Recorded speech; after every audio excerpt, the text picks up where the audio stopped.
সেই সময় এগুলো দেখে আগ্রহী হয়ে অনেকেই কি আপনাকে প্রেমপত্র পাঠাতো? দেখতো খুব হ্যান্ডসাম না, কাজে খুব একটা ক্রাশ কেউ খায় নাই। তা এটার থেকে এই ম্যাথ মুনিরের ব্যাপারটা আসছে আর কি। আতলামির অভিযোগ তো সবসময় ছিল, কারণ আমি ছোটবেলা থেকে পড়তাম। আমি ভাবছি যে আমাকে একটা জিনিস করতে হবে, আমি সেটা করতে শুরু করছি। এসব বলে টলে তো আমার বুঝুন দিয়ে গেছে, অনেক কিছু তো মনে নাই। বুদ্ধি কি? বুদ্ধি হলো এটা ফেসবুকে শেয়ার করা। এখন তো আমরা প্লেনে যাই, কেউ আগের দিন যায়, আগে এগুলো আমরা এফোর্ড করতে পারতাম না। ইন্টেলেকচুয়াল বলে বোঝায় যে ও আসলে মুখে ফকা ফকা করে আসলে ইন্টেলিজেন্ট।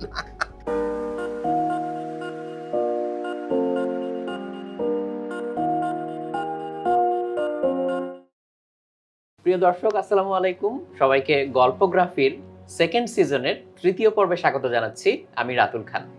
আবার বলো আবার। প্রিয় দর্শক, আসসালামু আলাইকুম। সবাইকে আবারও স্বাগত জানাচ্ছি গল্পগ্রাফির সেকেন্ড সিজনের তৃতীয় পর্বে। আবারও কেন বললাম? কারণ আজকে আমাদের সাথে মনির হাসান স্যার উপস্থিত আছেন, হু নিডস নো ইন্ট্রোডাকশন। কিন্তু আমরা অলরেডি এই এপিসোডটা একবার শ্যুট করে ফেলেছিলাম, কিন্তু একটা টেকনিক্যাল ডিফিকাল্টির কারণে পুরোটাই জলে গিয়েছে। তো এই জন্য এখন আমরা আবার শ্যুট করছি, এই জন্য আবারও বললাম। এবং শুরুতে আমরা যে আলোচনাটা করেছিলাম এইটা আর কখনোই রিপিট করা পসিবল না। সেটা একবার যেটা হয়ে গেল হয়েই গেল। এখন আপনারা হচ্ছে নতুন আলোচনাটা দেখবেন, নতুন প্রশ্নগুলো দেখবেন, নতুন কথোপকথনটা দেখবেন। আসসালামু আলাইকুম স্যার। ওয়ালাইকুম আসসালাম। তবে এটা কিন্তু মানে এরকম এক্সপিরিয়েন্স আমার অনেক আছে, হ্যাঁ। এবং একটা বড় এক্সপিরিয়েন্স হচ্ছে A2I থেকে উদ্ভাবকের খোঁজে একটা প্রোগ্রাম ছিল, হ্যাঁ। সেটার বাছাই টাছাই করার পরে অনেকগুলো টিম নিয়ে ওদের সরাসরি অনুষ্ঠান কিন্তু রেকর্ড হয়েছে। এটা আমরা ভাড়া করে FDC-তে শুটিং হয়েছে, স্টুডিও ভাড়া করে। হ্যাঁ, স্টুডিওতে শুটিং করে 2 দিন আমরা শুটিং করছি। এবং টিমগুলা কিন্তু ওখানে এসেই ফাইনাল হয়েছে। আমরা 3 জন বিচারক, আমি, নাইমুজ্জামান মুক্তা ভাই আর হলো রুবানা হক আপা, আমরা 3 জন কিন্তু কোরেটোরা কিন্তু আমরা সিলেকশন করে ফেললাম। জাজমেন্টটা একদম লাইভ হচ্ছিল। জাজমেন্টটা লাইভ হয়েছে, লাইভ বলতে মানে রেকর্ড হচ্ছিল, হ্যাঁ। আচ্ছা, কোরেটোরা হয়ে যাওয়ার পরে 1 দিন বা 2 দিন পরে প্রোডিউসার দেখে একটু মানে মাথা নিচু করে আমার কাছে আসছে। আমি তখন প্রথম আলো 4 তলায় বসি। বলছে যে মনির একটা সর্বনাশ হয়ে গেছে, এখন আপনি আমাদের বাঁচাইতে পারেন। বলছি কিরকম? বলছে মুক্তা ভাই আর আপার কাছে তো বলা যাবে না, আপনার কাছে আমরা বলি যে রেকর্ডের কিছুই পাওয়া যাচ্ছে না। ঠিক আছে, কেন? কিছু একটা হয়েছে টেকনিক্যাল, এখন কি করবেন? এখন তো টিম সিলেকশন হয়ে গেছে, এখন পুরনোদেরকে ডাইকে আবার এটা একটা করতে হবে। ফাইন, আমরা রাজি হলাম। বারবার কিন্তু বলে দিলাম যে আমাদের প্রশ্নে যে ভুল উত্তরগুলো তারা দিছে সেগুলো যেন তারা দেয়, হ্যাঁ, ঠিক আছে, মানে ওই সিচুয়েশনটা আবার রিক্রিয়েট করার জন্য। এখন তো তারা সেটা বলে না।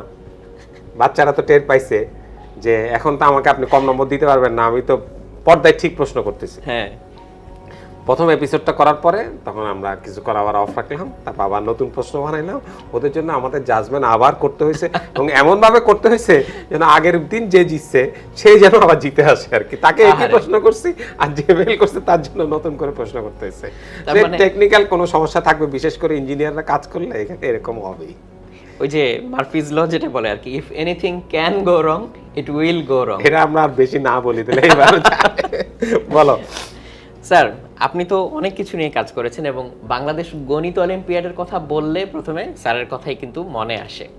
তো গণিতের প্রতি আগ্রহটা কবে থেকে তৈরি হলো? এবং এর সাথে একটা সম্পূরক প্রশ্ন আছে আমার। বন্ধুরা আপনাকে ম্যাথ মুনির বলে ডাকেন, এই ব্যাপারটা কিভাবে হলো? গণিতের প্রতি আগ্রহ ছোটবেলায় ছিল, হ্যাঁ, কিন্তু সেই আগ্রহ পুরোটা মারা গেছে হচ্ছে বুয়েটে এসে। হ্যাঁ, বুয়েটে এসে কি হলো, বুয়েটে আমার মনে আছে ফার্স্ট সেমিস্টার পরীক্ষার পরে Mostafa Kamal sir, professor Mostafa Kamal sir আমাকে ডাকলেন। উনি আমার পাড়াতো দুলাভাই, হ্যাঁ, বন্ধুর বড় বোন হাজবেন্ড।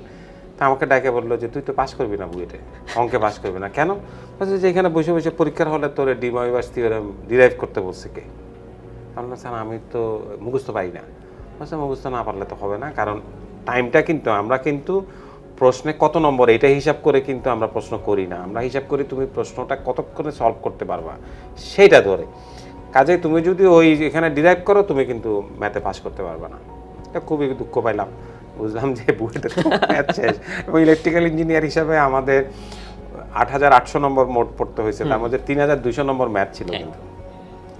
তো সেটা তো গেল। তারপরে যখন এটা মনে আছে 97 বা 98 সালে বাংলাদেশে একটা প্রোগ্রামিং কন্টেস্ট হলো। তার আগের বছরে আমাদের ছেলেমেয়েরা ওই বুয়েটের একটা টিম ACM ICPC-তে 11th হলো। তারপর আমাদের জাকারিয়া স্বপন একটা অনুষ্ঠান করলো, একটা প্রোগ্রামিং কন্টেস্ট করলো, তখনকার প্রধানমন্ত্রী মাননীয় প্রধানমন্ত্রী আসছিলেন। তারপরে ওইটার পরে আমি কায়কোবা স্যার একদিন জিজ্ঞেস করলাম যে স্যার এই যে প্রোগ্রামিং কন্টেস্টে এটা আমাদের ছেলেমেয়েরা কেমনে ভালো করবে? স্যার বলছে অঙ্ক করতে হবে। অঙ্ক করতে হবে মানে? যে অঙ্ক না করলে প্রোগ্রামিংয়ে ভালো করা যায় না। তখন আমি বললাম যে ছেলে মেয়েদের অঙ্ক ভালো করানোর কোনো বুদ্ধি আছে? বলছে আছে, যে ইন্টারন্যাশনাল ম্যাথমেটিক্স অলিম্পিয়াড হয়, এটা আমি দেখে আসছি। হ্যাঁ, সারা পৃথিবী, বিশেষ করে পূর্ব ইউরোপ, স্যার তো ওখানে পিএইচডি করছেন, পূর্ব ইউরোপে ছেলেমেয়েরা সারাক্ষণ এই ম্যাথ নিয়ে ভাবে, চিন্তা করে। তুমি যদি এটা করতে পারেন আপনি, তাহলে এটা হবে। তো তখন বললো যে, তখন আবার সাথে স্যার এটাও বলে দিলেন যে আমি জানি আপনি এটা করতে পারবেন না, স্যার যেভাবে বলে আর কি। তো একটা চ্যালেঞ্জও দিয়ে দিলেন। হ্যাঁ, তা আমি বললাম যে, তারপর আমি খুঁজে টুজে ইন্টারন্যাশনাল ম্যাথ অলিম্পিয়াড প্রফেসর ওয়েবকে আমি মেল করলাম যে আমরা বাংলাদেশে শুরু করতে চাই। তখন বলছে যে প্রফেসর কায়কোবাদের সঙ্গে যোগাযোগ করেন। তারপর আমি এগুলো নিয়ে পড়াশোনা শুরু করলাম যে কীভাবে করা যায়, নানা কিছু সাজাইলাম। তারপরে স্যারকে বললাম যে স্যার আমি প্রস্তুতি এখন করতে চাই। বলছে আপনি প্রস্তুত? আপনি সকালে কয়টায় ঘুম থেকে উঠেন? তা কোন দিন? শুক্রবার। আমি স্যার একটু বেশি কম আছে না, আগামী শুক্রবার সকালে 6:30টার সময় আমি আপনার বাসায় আসবো। বাসার ঠিকানা নিল, আমি 6:30টার সময় এসে হাজির হই। ঠিক আছে, আমি বহুত কষ্টে স্যারের সঙ্গে নিয়ে, স্যার আমার নিয়ে গেছে জাফর ইকবাল স্যারের বাসায়। এটা আমি জানতাম না জাফর ইকবাল স্যারের বাসায় দরজা স্যার কিন্তু আগা করে আমার বলে নাই, বলছে এক বাসায় নিয়ে যাচ্ছি। তারপর দরজা খুললো, খোলার পর তো আমি স্যারকে দেখা, জাফর ইকবাল স্যারকে দেখা, আমার কথা সরে না, আমার কোনো আওয়াজ হয় না মুখে দিয়া। তারপরে তখন দুই স্যার মিলে ঠিক করলো যে আমরা একটা ছোট আকারে এটা শুরু করব, সেটা হচ্ছে নিউরনে অনুরণন, প্রথম আলোতে হবে এই। তারপরে ঘটনা তো হইতে থাকলো। তারপর আমরা এটা প্ল্যান করলাম। তারপরে ওই ম্যাথ অলিম্পিয়াড শুরু হইলো। ম্যাথ অলিম্পিয়াড শুরু হয়ে যাওয়ার পরে যে আমি তো এখন, তাহলে আমার নেটওয়ার্কটা বড় হতে শুরু করলো। আমি টিচারদের সঙ্গে যোগাযোগ করি, আমার স্পন্সরদের সঙ্গে যোগাযোগ করতে হয়। তারপর আমরা ওই যে গণিত স্কুল বের করি, এরকম নানান কিছু করার জন্য। তখন আমি দেখলাম কি আমার অনেক বন্ধু বান্ধব এবং অনেক স্যাররা ওই মোবাইলে আমার নাম সেভ করছে ম্যাথ মুনির নাম দিয়া, যে কেউ কেউ পুরো ম্যাথ অলিম্পিয়াড লিখতো, কেউ কেউ ম্যাথ। এটা আমাদের আগের যিনি অর্থমন্ত্রী কয়দিন আগে মারা গেলেন মোহিত স্যারও কিন্তু তার ফোনেও আমি ম্যাথ মুনির নামে সেভ করা ছিলাম। তো এটার থেকে এই ম্যাথ মুনিরের ব্যাপারটা আসছে আর কি। তো ইদানিং অবশ্য অনেকে আর বলে না, এখন মনে হয় আমাকে আলাদা করে ম্যাথ অলিম্পিয়াড থেকে এখন আর আমাকে আলাদা করতে পারে না, তো সেই জন্য আর আলাদা করে ম্যাথ মুনির বলে না লোকজন। স্যার ছোট্ট একটা প্রশ্ন করি, এই যে ছোটবেলা থেকেই গণিতে আগ্রহী ছিলেন আপনি এবং এই ধরনের অনেক কিছু নিয়েই কাজ করেছেন, কখনো কি আপনার আতেল হিসাবে দুর্নাম ছিল? ছিল। আতলামির অভিযোগ তো সবসময় ছিল, কারণ আমি ছোটবেলা থেকে পড়তাম। আমাদের বাসায় প্রচুর বইপত্র ছিল এবং সব ছড়ায় ছিটায় থাকতো। আমাদের বাসায় যত আলমারি ছিল তার 90% আলমারি হলো বইয়ের আলমারি। সব রুমে আলমারি আছে, প্রত্যেকের রুমে আলমারি আছে, এমনকি বাবা মার বেডরুমেও একটা বইয়ের আলমারি আছে। তো এই বই পড়ার একটা ইয়া ছিল, যার ফলে প্রচুর পড়তাম এবং প্রচুর পড়ার কারণে প্রচুর উল্টাপাল্টা প্রশ্ন করতাম। এবং বিভিন্ন জায়গায় যখনই কোনো আলোচনা হয়তো তখন একটা জ্ঞানমূলক একটা আলোচনা করে দিতাম, এতে আতলামি টাইটেল ছিলই। আর আরেকটা জিনিস ছোটবেলায় এখন আমি দেখি যে এটা আমাকে খুব কাজে লাগছে, সেটা হচ্ছে আমাদের বাসায় দৈনিক পত্রিকা রাখা হতো। আমি পড়তাম চট্টগ্রাম মুসলিম হাই স্কুলে, স্কুল শুরু হইতো 11টায়। আচ্ছা, সকালবেলায় কিন্তু পত্রিকা অলমোস্ট মুখস্থ করে ফেলতাম। আজাদি, তখনও ইত্তেফাক আসতো বিকালে, দুপুর হয়ে যেত চট্টগ্রামে। তখন ছাত্ররা যখন 7-8-এ যখন উঠলাম, তখন স্কুলে, তখন তো আমরা একটু একটু করে সিনিয়র হইতে শুরু করছি। সিনিয়ররাও তখন আমাকে দায়িত্ব দিল যে প্রতিদিন পত্রিকা পড়ে বের করতে হবে আজকে কোনো উপলক্ষে ছুটি পাওয়া যায় কিনা। তা আমার কাজ হইতো ওইটা পড়া যে আজকে সাক্ষরতা দিবস, কথার কথা, তাহলে আমি সাক্ষরতা দিবসে কিন্তু স্কুল ছুটি হওয়ার কোনো কারণ নাই। তা আমার কাজ হলো সাক্ষরতা দিবসে কেন ছুটি পাওয়া দরকার এটা নিয়ে একটা কিছু করে স্কুলে গিয়া একটা দরখাস্ত লেখে হেড স্যারের বরাবরে দিয়া যে এই নিয়ে একটা আলোচনা হোক, সবাই কমন রুমে ডাকা হোক, আমাদেরকে ছুটি দেওয়া হোক। সেজন্য আমি এই কাজটা করতাম। ও তখন আমার এই অভ্যাসটা হইলো যে সকালবেলায় পত্রিকা না পড়লে, এখন যেমন পত্রিকা একবার উল্টায় দেখতে না পারলে মন কিন্তু ভরে না, এই অভ্যাসটা কিন্তু ছোটবেলা থেকে হয়েছে। দর্শক, এখানে ছোট্ট একটা কথা একটু বলে দেই যে আতেল কথাটা খোঁচা দেওয়ার জন্য ব্যবহৃত হলেও এর অরিজিন কিন্তু আমি যতদূর জানি ফ্রেঞ্চ একটা ওয়ার্ড ইন্টেলিজেন্ট, এর মানে হচ্ছে ইন্টেলিজেন্ট। কাজেই খোঁচা দেওয়ার জন্য বলা হলো, এটা কিন্তু প্রকারান্তরে আসলে প্রশংসাই করা হয় না। আমাদের দেশে আসলে ইন্টেলেকচুয়াল বলে বোঝায় যে ও আসলে মুখে ফকা করে আসলে ইন্টেলিজেন্ট, কাছে আতেল একটা গালি আমাদের দেশে, ঠিক আছে, পরিস্থিতির শিকার আর কি শব্দটা। স্যার, এছাড়াও গণিত অলিম্পিয়াডের কথা আমরা জানলাম, আপনি তরুণ উদ্যোক্তাদেরকে নিয়ে কাজ করেছেন। এটা কি ওই অলিম্পিয়াডের সময় থেকেই কাজটা করা শুরু? হ্যাঁ, এটা অলিম্পিয়াড থেকে আমরা যখন শুরু করি তখন তো আমাদের একটা ব্যাপার ছিল যে গণিত অলিম্পিয়াডকে জনপ্রিয় করতে হবে। তো সেজন্য আমরা গান লিখি, ওই যে 2টা গান আমরা লিখছি, তারপর আমরা সব অনুষ্ঠানে গায়ে দিতাম গণিত করবো জয় বলে একটা গান, ওই আমরা উইশেল ওভারকামকে শেষ প্যারাটা চেঞ্জ করে আমরা এটা করতাম এবং নানান কিছু করতাম। তখন আমরা চিন্তা করলাম যে আরও কীভাবে উৎসাহ দেওয়া যায়, একজন লোককে কীভাবে আমাদের অনুষ্ঠানে আনা যায়। তখন আমরা থিম করতাম প্রতি বছর, যেমন আমাদের আমাদের ঐতিহ্য, আমাদের অহংকার, আমাদের ধান, আমাদের মান, হ্যাঁ। তারপরে একটা ছিল উদ্যোক্তা, এটা ছিল 2011 সালে। তা আমরা সব জায়গায় একজন করে উদ্যোক্তা নিয়ে আসছি। গোপালগঞ্জের যিনি এসেছিলেন উনি ওখানে ওনার একটা মিষ্টির দোকান আছে, আমি ওনার নামটা ভুলে গেছি। তো উনি এসে একটা মজার কথা বললেন যে আমি যখন উদ্যোক্তা হইতে শুরু করি, যখন নিজের দোকান দেই, তখন কিন্তু আমি অন্য কিছু তাকাই নাই, অন্য কিছু করি নাই। আমি ভাবছি যে আমাকে একটা জিনিস করতে হবে, আমি সেটা করতে শুরু করছি এবং আস্তে আস্তে কিন্তু আজকে যে রসগোল্লা, ওনার খুব সুনামের রসগোল্লা, যেটা মাননীয় প্রধানমন্ত্রীও খুব পছন্দ করেন, সেই রসগোল্লাও কিন্তু আমি ওই বানাতে শিখছি। ওখান থেকে আমরা ট্যাগলাইনটা নিছি, পথে নামলে পথ চেনা যায়, হ্যাঁ। আর ওই ইয়ারা আসছিলেন, এটার সমাপনী পর্বে আসছিলেন ওই যে আমাদের অ্যানবয় গ্রুপের কুতুবুদ্দিন আহমেদ আর সেলিম আহমেদ, ওনারা দুজন আসছিলেন। ওনারাও আরেকটা কথা বলছেন, ওনারা বলছেন যে উদ্যোক্তা হইতে হলে যে তোমার একদম আলাদা একটা অভিজ্ঞতা লাগবে সেটা যেমন সত্য না, আবার তুমি যদি চাকরি বাকরি করে উদ্যোক্তাতে যাও তাহলেও কোনো সমস্যা নাই। কাজে যে কোনোভাবে তোমার শুরু করতে হবে আর পড়তে হবে, জানতে হবে, হ্যাঁ। তো ওই জন্য ওই 2011 সালে ওই অনুষ্ঠান শেষে আমি স্বপ্ন নিয়ে একটা লেখা লিখি। এটার শিরোনাম প্রথমে আমাদের মাহমুদুল হাসান সোহাগ দিছিল যে চাকরি করব না চাকরি দেব, তারপর সেটাকে আমাদের ফিরোজ চৌধুরী এটাকে করবো নাকে খুঁজবো না করছে, চাকরি খুঁজবো না চাকরি দেবো।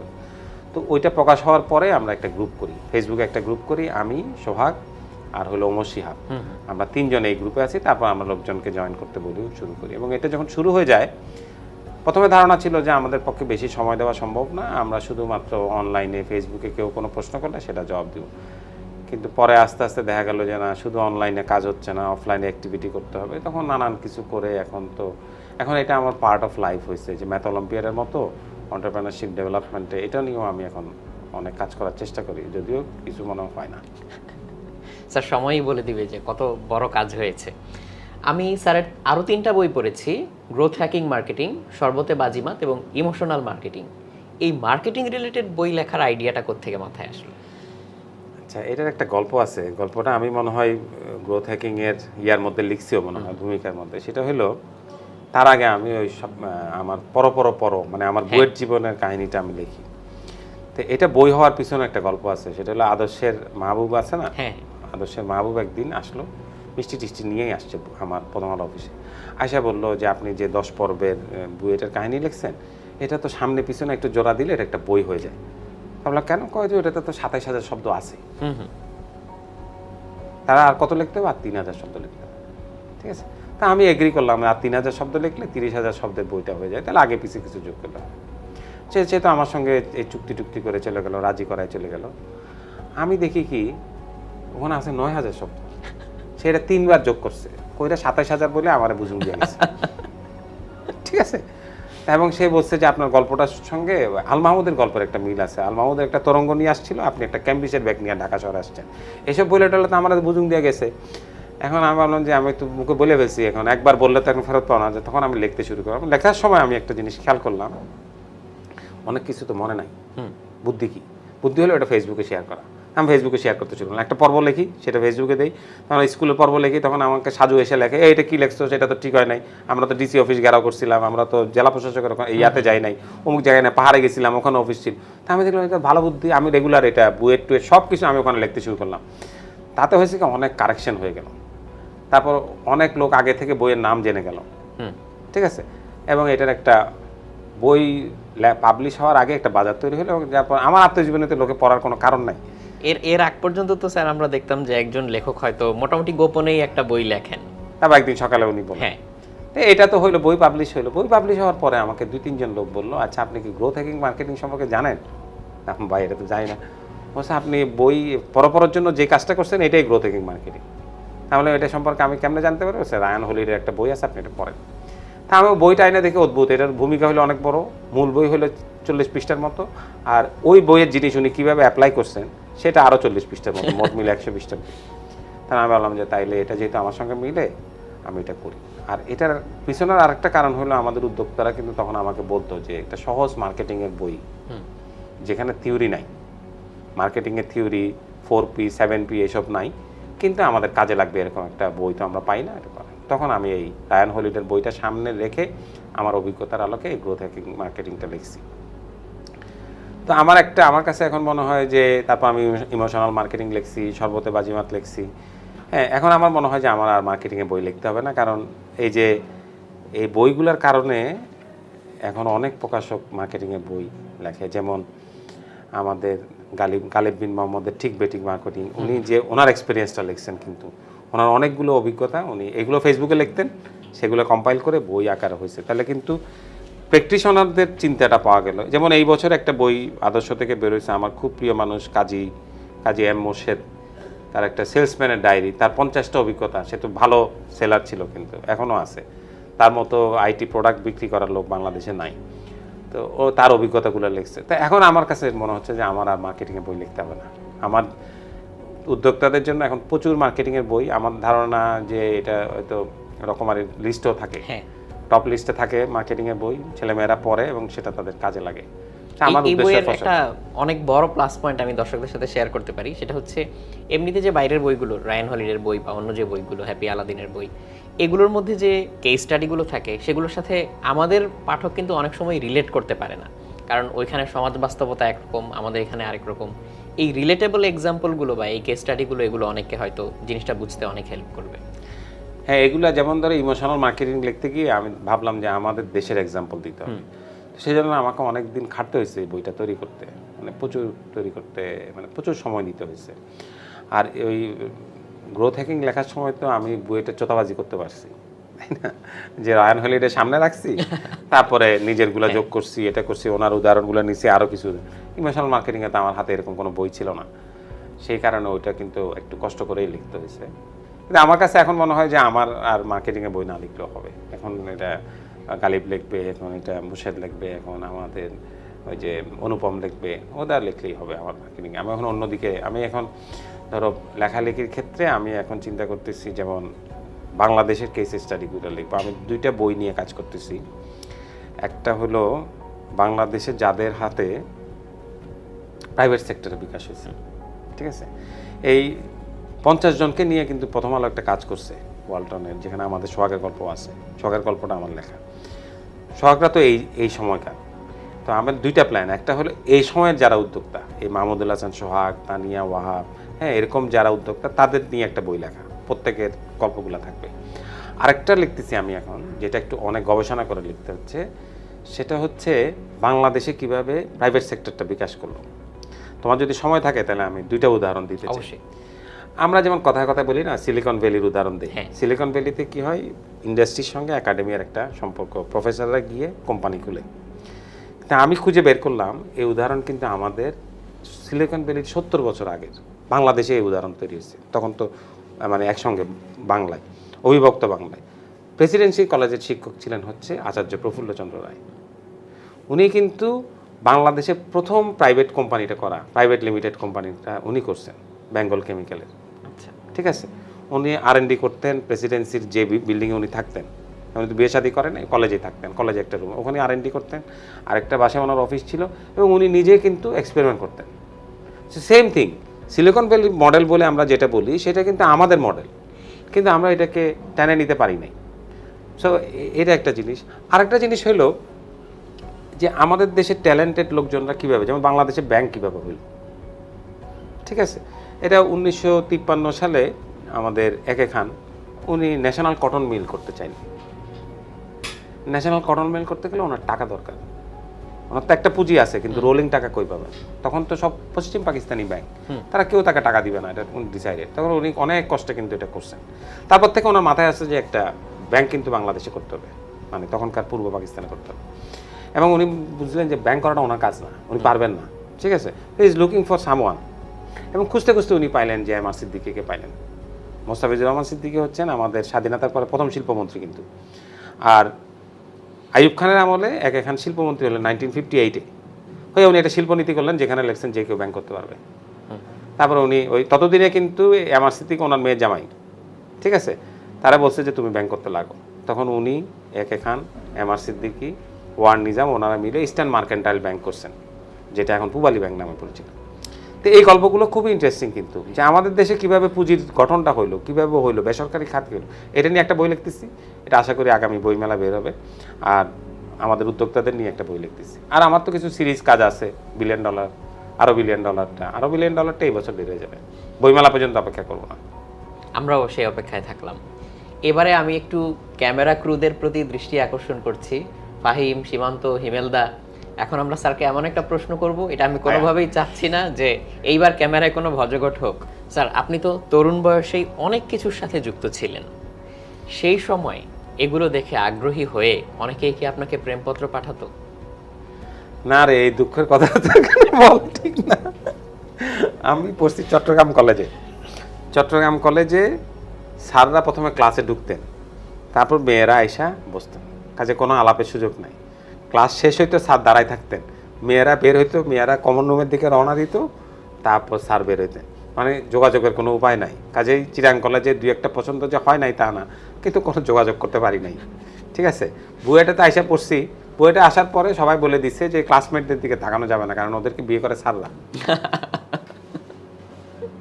আচ্ছা, তারপর কিছুদিন উৎসাহ নিয়ে ইয়াতেও হাঁটাহাঁটি করছি, কী বলে যে বিকালবেলা গিয়ে টিএসসিতে দাঁড়ায় থাকতাম, কোনো লাভ হয় নাই, ঠিক আছে। তারপরে ওই অর্থে কাজে আমার, আর তুমি দেখো একটা, আমার তো হাইট কম, আমি একটা বাট্টু লোক, ঠিক আছে, দেখতেও খুব হ্যান্ডসাম না, বলতে পারি একমাত্র কথাই বলতে পারি, আর তো কিছু করতে পারি না, কাজে খুব একটা ক্রাশ কেউ খায় নাই। কিন্তু কিছু ভক্ত টক্ত তৈরি হয়েছে সেটা অনেক পরে, যখন আর ক্রাশ খেলেও কি না খাইলেও কি, তখন আমার ছেলে আছে, মেয়ে আছে, এসব আর ওইতে কোনো লাভ হয় না। স্যার, আপনি তো সায়েন্স ফিকশনও লিখছেন, সো এইটা নিয়ে কিছু বলেন। কারণ প্রথম আপনি যখন সায়েন্স ফিকশনটা পাবলিশ করলেন ময়াল, তখন আমি খুবই এক্সাইটেড ছিলাম যে নতুন ধরনের একটা গল্প পেতে যাচ্ছি, এবং একেবারেই ডিসঅ্যাপয়েন্টেড হইনি। সো এইটা কি আপনি সামনে আরও এক্সপ্যান্ড করবেন কিনা? মানে আমার সায়েন্স ফিকশন লেখার ইচ্ছা আছে, হ্যাঁ। একটা সায়েন্স ফিকশন আমি শুরু করছি ময়ালের সেকেন্ড পার্ট হিসেবে।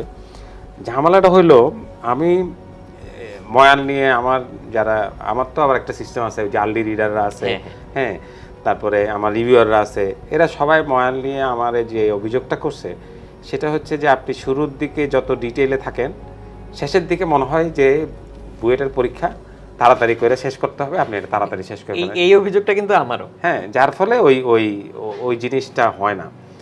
তো এইটা তাতে আমার কাছে মনে হয়েছে যে আমাকে একটু গল্প লেখাটা আর একটু শিখতে হবে, হ্যাঁ। যে আমি আর ময়ালে তো আমি এক জায়গায় আটকে গেছিলাম, সেটা হলো আমি শুরুতে যতগুলা ঘটনা ঘটাইছি, হ্যাঁ, তার জোড়া দিতে পারি না, কারণ তো মিলে না।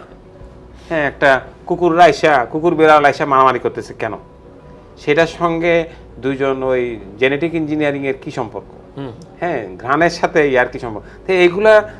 তারপর যখন আমি এই লেখাগুলো মিলাইতে গেলাম, তখন দেখলাম যে আমাকে নানান রকম কসরত করতে হয়েছে। এবং তারপর আমি একদিন জাফর ইকবাল স্যারের কাছে গেছি। স্যারে বললাম, স্যার আমি তো এটা শেষ করতে পারতেছি না, এটা সাইন্টিফিক হচ্ছে না। তখন স্যার আমার বকা দিল, তোমার সাইন্টিফিক হয়ে যেতে কে বলছে, তোমার যা মনে আছে এটাই লিখে ফেলো, এইটাই তোমার হয়ে যাবে। তো সেইভাবে আমি শেষ করছি। কিন্তু আমি পরে এখন যেমন আমি চিন্তা করি, ময়াল নিজে যেহেতু এখানে ইবুক করতে গিয়ে আবার পড়ছি, তখন আমি টের পাইছি যে আসলে শেষের দিকে খুব তাড়াহুড়ো করছি। সো ওই জায়গাগুলো যদি আমি করতে পারি, তাহলে আমি সায়েন্স ফিকশন লিখতে চাই। আর সায়েন্স ফিকশানে আমি ওইভাবেই লিখতে চাই যে আমার সায়েন্স ফিকশনটা, সায়েন্সটা আগামী দিনের হবে, হ্যাঁ, কিন্তু এটা এখনকার একটা গল্প হবে। সো এটা একটা, মানে আমি কাউকে মহাকাশে পাঠাইয়া, হ্যাঁ, যে ওখানে গিয়া মঙ্গল গ্রহে গিয়া মারামারি করতেছে স্পেসশিপ, এগুলোর মধ্যে রাখতে চাই না আমি। ধরো, এবং বাংলাদেশের মধ্যে আমার নায়ক নায়িকারা বাংলাদেশের থাকবে, হ্যাঁ, যে উদ্ঘাটন করবে সে বাংলাদেশের হবে, এইভাবে আমি সায়েন্স ফিকশনটা লিখতে চাই। এবং সেটা অনেকটা থ্রিলার হোক, সেটার মধ্যে একটা রোমান্স থাকুক, এরকম করতে চাই। সেটা তার পারতেছি না, পারলে নিশ্চয়ই লিখবো। আমরা অপেক্ষায় থাকলাম। স্যার, ওপেন সোর্স নেটওয়ার্কটা কি উদ্দেশ্যে প্রতিষ্ঠা করেছিলেন? সহজ প্রশ্ন এটা। সেটা হলো, আমরা যখন, মানে আমি তো আইটির লোক, তা আমরা দেখলাম কি আমাদের এই যে সফটওয়্যার, বিশেষ করে এটা আগে খেয়াল করি না, এটা 2003-04-এর দিকে খেয়াল করলাম যে উইন্ডোজের লাইসেন্সটা কিন্তু অসাধারণ ছিল আর কি, এখন একটু চেঞ্জ করছে। সেটা হলো তুমি একটা ল্যাপটপ কিনলা, সেখানে একটা উইন্ডোজ কিনলা, তোমার নামে লাইসেন্স, তোমার মৃত্যুর পরে এই লাইসেন্স কিন্তু তোমার ছেলের উপর যাবে না, তাকে নতুন করে উইন্ডোজ কিনতে হবে। ল্যাপটপটা সে পাবে উত্তরাধিকার সূত্রে, উইন্ডোজটা পাবে না, ঠিক আছে? তখন আমরা দেখলাম যে একটা এই জায়গাগুলোতে অলরেডি একটা ইন্টারন্যাশনাল মুভমেন্ট আছে। হ্যাঁ, ওই যে রিচার্ড স্টলম্যানের নেতৃত্বে এটা শুরু হয়েছে, সেটা হচ্ছে সফটওয়্যারটা ওপেন হবে, ব্যবসাটা অন্য জায়গায় হবে, সফটওয়্যার ওপেন হবে। এখন এটা অনেক বেশি সফটওয়্যার এজ এ সার্ভিস, হ্যাঁ, বা নানানভাবে হয়, প্ল্যাটফর্ম সার্ভিস হয়, নানা কিছু হয়, তখন অত কিছু ছিল না।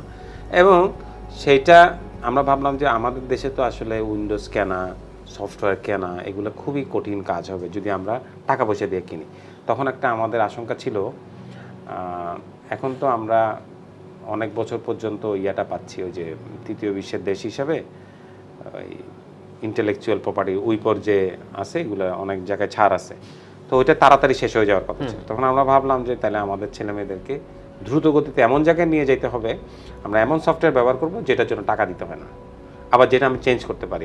হ্যাঁ, সো সেই সব নিয়ে আমরা তখন ওপেন সোর্স নেটওয়ার্কটা শুরু করি, যেটা কাজ ছিল এই লিনাক্সের বিভিন্ন ডিস্ট্রিবিউশন রিলিজ হইলে সেটা একটা রিলিজ পার্টি করা, হ্যাঁ, তারপর বিভিন্ন জায়গায় গিয়ে একটা বিপ্লবী বক্তৃতা দেওয়া। হ্যাঁ, আমরা অনেক কিছু দেখাইতাম এবং আমাদের বক্তৃতাটা শেষ হইতো যে পৃথিবীতে কোনো প্রজন্ম পাওয়া যায় না যারা স্বাধীনতার যুদ্ধ করে নাই, আমাদের আগের প্রজন্ম আমাদের ভৌগোলিক স্বাধীনতা এনে দিচ্ছে, কারণ সফটওয়্যারের স্বাধীনতার জন্য আমাদের যুদ্ধ করতে হবে, এরকম একটা দিয়ে কারা রইল, কপাট ভাঙবো টাঙবো এইসব বইলা, শিকল পরা ছল এসব করে টেরে আমরা এটা উৎসাহ দিতাম আর কি। পরে আমরা দেখলাম যে আমাদের দেশে সফটওয়্যারের চাইতে বেশি হইলো ওপেন কন্টেন্ট নিয়ে কাজ করা। তখন আমরা উইকিপিডিয়া নিয়ে কাজ শুরু করলাম, বাংলা উইকিপিডিয়া বিকাশের কাজ করলাম। হ্যাঁ, তারপর তো উইকিপিডিয়ার কাজটা আস্তে আস্তে উইকিমিডিয়া বাংলাদেশ একটা আলাদা সংগঠন হইলো, আমি ওটা প্রতিষ্ঠাতা সভাপতি ছিলাম।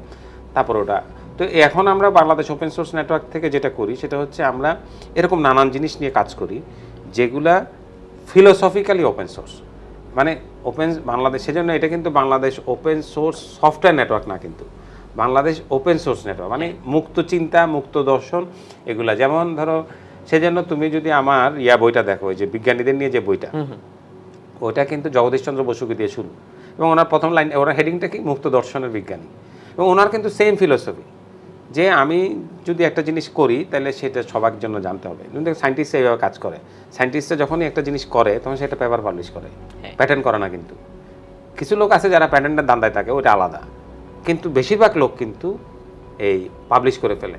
পাবলিশ করে বলেই জ্ঞানের মালিকানাটা সবার হয়। সো ওই জায়গাগুলোতে আমরা জোর দিলাম। আর সফটওয়্যার আন্দোলনের ব্যাপারটা আমরা সফটওয়্যার কর্মীদের হাতে ছেড়ে দিচ্ছি, ওরা যেভাবে করতে থাকে করুক। কিন্তু বাংলাদেশে কিন্তু এখন তুমি দেখবা যেমন কল সেন্টার, সবগুলো কল সেন্টার কিন্তু ওপেন সোর্স সফটওয়্যার চলে। বাংলাদেশের সবচেয়ে বড় অনলাইন ব্যাংক হচ্ছে ইসলামী ব্যাংক। হ্যাঁ, ইসলামী ব্যাংকের সফটওয়্যারটা কিন্তু ওপেন সোর্স, ওরা ওপেন সোর্সের উপরে বেস করে কিন্তু বানাইছে, এটা আমাদের বক্তিয়ার ভাই কিন্তু লিড করছে। সো আমাদের দেশে কিন্তু অনেক এক্সাম্পল এখন তৈরি হয়ে গেছে। হ্যাঁ, আর এখন যেহেতু লোকজন সব কাজ ক্লাউডে করে, সেই জন্য এখন আর আলাদা করে তোমার ওই রিচার্ড স্টলম্যানের যে যুদ্ধ সেটা আমাদের না করলেও হয়। আর এখন তো লিনাক্স ফাউন্ডেশনের এখন সবচেয়ে বড় স্পন্সর হচ্ছে মাইক্রোসফট, কাজে আমাদের কিন্তু আর মাইক্রোসফট কিন্তু এখন আর আমাদের শত্রু নাই, ঠিক আছে? সো ওই জায়গাটা, সেজন্য আমরা এখন জোর দেই হচ্ছে দর্শনটা, ফিলোসফিটা তুমি বুঝো কিনা। হ্যাঁ, যেমন আমি যদি আমরা বই লিখি কেন, হ্যাঁ, আমি তো সব কিছু যত টেকনিক আমি শিখছি, হ্যাঁ, যে গ্রোথ হ্যাকিংয়ে যত টেকনিক শিখছি সেগুলো আমি কেন পাবলিশ করি, এত অন্যরা এটা ব্যবহার করতে পারে। হ্যাঁ, এতে তো আমার গুরুত্ব কমে যাচ্ছে না, বা আমি অন্যরা জেনে গেল আমার টাকা দিল না, সেই চিন্তা তো নাই। কেউ যদি ওখান থেকে যদি আমার কোনো টাকা কামানোর সুযোগ থাকে সেটা আমি পাবো, সেটা কোনো না কোনোভাবে আমি পাবো, কিন্তু টাকা কামানোটা যেন মুখ্য না হয়। যে আমি আমার জ্ঞানটা শেয়ার করলাম, আমি আমার টেকনোলজি যেটা জানি সেটা শেয়ার করলাম। সেই জন্য এই যে আমরা নানান রকম হ্যাকাথন করতে চাই, নানান রকমের এই যে ম্যাথ অলিম্পিয়াডের কথাই ভাবো, ম্যাথ অলিম্পিয়াডের কাজটা কি? ম্যাথ অলিম্পিয়াডে তুমি দেখবা যে তুমি তো করে আসছো, কাজে আমাদের ক্যাম্প ট্যাম্পে কী হয়, একজন আরেকজনকে শেখায় কিন্তু। সো ওই কালচারটা ছড়ায় দেওয়া, এটা হচ্ছে মানে জিনিসটাকে অনেকখানি আগায় দেওয়া। যে জন্য আমাদের মোটো হচ্ছে শেয়ারিং নলেজ ইজ পাওয়ার।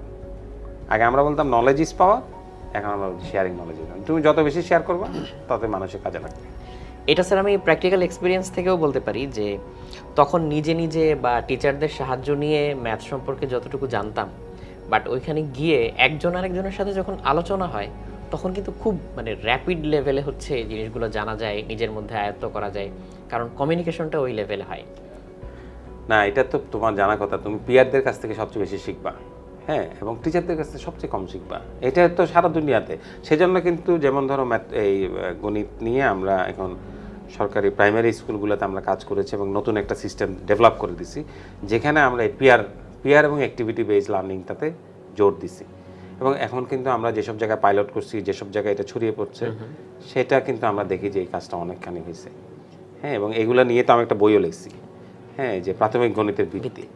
এবং তোমার হয়তো মনে নাই, তোমরা এটা পাও নাই, এই গণিত অলিম্পিয়াড যখন আমরা শুরু করি তখন প্রাইমারি ক্যাটাগরিতে আমরা একটা প্রশ্ন দিতাম, সেটা হলো অঙ্কে লিখো 2 কোটি 2। প্রথম বছর এটা 50% ছেলে মেয়ে পারে নাই। 2, তারপর কয়টা শূন্য, তারপর 2, তো এটা লিখতে পারে না। পরে আমরা বিভিন্ন জায়গায় গিয়ে দেখলাম যে 2,48,45,342 লিখতে পারে, কারণ কোনো শূন্য নাই না, সেটা পারে, কিন্তু 2 কোটি 2 পারে না। কারণ কি? কারণ সে সংখ্যা শিখে নাই, হ্যাঁ, সংখ্যা পাতন করতে পারে না, আর সে অঙ্ক মুখস্থ করে ফেলে। তো ওইসব জায়গার থেকে আমার মনে হয় যে আমরা এই যে নানান অ্যাক্টিভিটি করে আমরা মেজরিটি পারি নাই, কিন্তু আমরা একটা বড় অংশ তোমাদের মতো ছেলে মেয়েদের কিন্তু তৈরি করতে পারছি। আর এখন আমরা যেমন জোর দিচ্ছি গণিত অলিম্পিয়াডে, সেটা হচ্ছে এই যে এটাকে কিভাবে একদম মেইন স্ট্রিমিং করে দেওয়া যায়। সো আমরা কিন্তু আপ টু 5 কিন্তু করে ফেলছি। আর 6 to 10 মধ্যেও কিন্তু যেমন আমাদের সকাল ওখানে আছে, বইগুলোর মধ্যে কিন্তু আমরা এটা আছে। এবং এখন যে গত 2 বছর যে তোমার অ্যাসাইনমেন্ট করলো ছেলেমেয়েরা, এখন প্রত্যেক জায়গায় কিন্তু গণিত অলিম্পিয়াডের প্রবলেম থাকতো। সেটাও কিন্তু সরকারি একটা সিদ্ধান্ত যে গণিত অলিম্পিয়াড আমাদের মডেল। তো গণিত অলিম্পিয়াডটা কিন্তু বিশ্বব্যাপী কোনো মডেল না, এটা আমাদের একটা মডেল। সেই মডেলটা কিন্তু কাজ করে এবং সেই জন্য এখন ওয়ার্ল্ড ব্যাংকও এটা মেনে নিছে, আমাদের মডেলটা মেনে নিছে। আর 2011 সালে ক্যামব্রিজ প্রেস থেকে একটা বই বেরিয়েছিল, social entrepreneurship theory and practice. সেখানে আমার কেসটা আছে, কেস স্টাডি হিসেবে 10টা কেস, ওয়ার্ল্ডের 10টা কেস স্টাডির মধ্যে আমার কেসটাও আছে, যে এই ম্যাথ অলিম্পিয়াডটা কীভাবে আমরা পপুলার করতে পারছি। এবং এটাই হচ্ছে আমার, কিন্তু আরও 2টা দেশ থেকে 2টা প্রপোজাল ছিল, আমি নেই নাই। আমি বলছি যে আমার যদি কোনো দেশের ছেলে মেয়েদেরকে অঙ্ক শেখানোর কাজ নিতেই হয়, সেটা আমার দেশের ছেলে মেয়েদের জন্য আমি করবো, এটা আমি তোমাদের দেশে গিয়ে করতে চাই না। স্যার আমরা তো আজকে অনেক কিছু নিয়েই কথা বললাম, মোটামুটি আমরা আজকে আমাদের সময়ের শেষের দিকেই চলে এসেছি। শেষ প্রশ্ন, এটা আসলে আমার প্রশ্ন, এটা দর্শকদের প্রশ্ন। আপনি যে এত কিছু করেন, ব্যক্তিগত জীবনে আপনাকে কিভাবে বলবেন বা কিভাবে দেখবেন? খুব গোছানো হিসেবে নাকি অগোছালো হিসেবে? এটার একটা গল্প বলি নেই প্রথমে, যে 2008 সালে এই যে শেরিল স্যান্ডবার্গ কিন্তু ফেসবুকের সিও হলো, তাই না? তখন বললো যে মার্ক জাকারবার্গ বললো যে সে কেন শেরিলকে সিও হিসেবে নিছে। সে বলছে যে অনেকগুলা কাজ আছে যেগুলো আমি ঘৃণা করি, করতে পারি না, আমার রাগ লাগে করতে হইলে। আবার অনেক লোক আছে সেই কাজগুলো খুব ভালো পারে। আর কিছু লোক থাকে যে তার প্যাশনের মধ্যে থাকে, তার কাজের মধ্যে থাকে, হ্যাঁ, এবং ওইটাই সে ভালো পারে। সো 2 জন মিলে আসলে একটা ডুও হয়, ঠিক আছে, সারা কাজ করে। সেজন্য তুমি যদি দেখো আমাদের ইতিহাসে দেখো যে বঙ্গবন্ধুর সঙ্গে তাজউদ্দিন ছিল বলে পুরো জিনিসটা একটা হয়েছে। সেজন্য আমরা সবসময় বলি যে একজন বঙ্গবন্ধুকে সফল হইতে হইলে একজন তাজউদ্দিনের মতো গোছানো লোক হইতে হবে। তা আমার মতো একটা বাউন্ডুলে, আমার মতো একটা অগোছানো লোককে যদি এই সবগুলা কাজ গুছাইয়া করতে হয়, সংসার ঠিক রাখতে হয়, তাহলে একটা গোছানো বউ লাগে। সে আমার আল্লাহর কাছে শুকরিয়া যে আমার এরকম একজন আমার সহধর্মিনী এই কাজটা খুব ভালো পারে। সে অনেক গুছানো, মানে আমি যদি হই 180 ডিগ্রি এইদিকে, সে হইলো 180 ডিগ্রি ওইদিকে। সো এই জিনিসটা আমরা মোটামুটি ম্যানেজ করে নিছি। আর বিয়ের পরপরে একটা চুক্তি করে নিচ্ছি যে সকল আন্তর্জাতিক বিষয় নিয়ে আমি চিন্তা ভাবনা করব, আমার চিন্তা থাকবে, আমি এটা নিয়ে ভাববো বাংলাদেশের কোন সরকারের প্রধানমন্ত্রী হওয়া উচিত, কে হওয়া উচিত, পদ্মা ব্রিজে কত টাকা খরচ হবে, এগুলো সব আমার আলোচনার বিষয়বস্তু হবে। কিন্তু আমার ছেলে কোন স্কুলে পড়বে, তার জন্য ম্যাথের টিচার লাগবে কি না, আমার মেয়ে কী করবে, আমরা দুপুরে কী খাবো, আমাকে কী বাজার করতে হবে, এগুলো আমার স্ত্রী সিদ্ধান্ত নেবে। এরকম আমি অনেক আন্তর্জাতিক মণ্ডলে থাকি, সে ইয়াতে থাকে, যে কারণে আমাদের জিনিসটা গোছানো হয়। তারপরেও ধরো কিছু কিছু জায়গায় তো অনেক সমস্যা হয়, যেমন তোমার একটা বলি, যখন গণিত অলিম্পিয়াড খুব মানে যখন আমরা খুব ছড়ায় পড়তেছি, তখন কিন্তু প্রতি শুক্রবার কিন্তু আমি বাসায় থাকি না, আমি সারা দেশে ঘুরে বেড়াই। এবং আমরা এখন মাঝে মধ্যে ভয়ও লাগে যে একটা মাইক্রোবাস নিয়ে চলে যাচ্ছি, সারা রাত মাইক্রোবাসে জার্নি করতেছি। এখন আমরা অনেক গোছানো, তখন গণিত অলিম্পিয়াডে তো টাকা পয়সা ছিল না, এখন তো আমরা প্লেনে যাই, কেউ কেউ কেউ আগের দিন যায়, আগে এগুলো আমরা অ্যাফোর্ড করতে পারতাম না, এই যে চলে যাওয়া। তো তখন আমি হয়তো বুঝতাম না, কিন্তু এখন আমি বুঝি যে আমার বাসায় যে লোকটা আছে, আমার বাচ্চারা, ওরা কিন্তু টেনশনে থাকে যে বাবা কিন্তু ভোরবেলায় ভোর 5টার সময় একটা ভাঙা মাইক্রোবাসে বের হয়ে গেছে, আবার সে রাত্রেবেলা না আসা পর্যন্ত টেনশন থাকে, তাই না? এই জিনিসগুলো তো তারা স্যাক্রিফাইস করছে বলে আমি পারছি। সো কাউকে না কাউকে স্যাক্রিফাইস করতেই হয়। তো সব মিলাইয়া আমি আলহামদুলিল্লাহ ভালো আছি। প্রিয় দর্শক, আজকে আমাদের অনুষ্ঠানটা এই পর্যন্তই ছিল। আশা করি আপনারা দেখে অনেক উপভোগ করেছেন এবং আপনারা যে প্রশ্নগুলো করেছেন তার কিছু কিছু আমরা স্যারের সাথে আলোচনা করার সুযোগ পেয়েছি, এবং আমরা আশা করব আপনারাও ভবিষ্যতে আমাদের সাথে এভাবেই সাথে থাকবেন এবং আমাদেরকে সামনে আরো এগিয়ে যেতে সহযোগিতা করবেন। সবাইকে অসংখ্য ধন্যবাদ আজকের এই অনুষ্ঠানটা দেখার জন্য, কারণ আপনাদের জন্যই এই অনুষ্ঠানটা। সবাইকে আবার শুভেচ্ছা জানিয়ে আজকে আমরা বিদায় নিয়ে নিচ্ছি।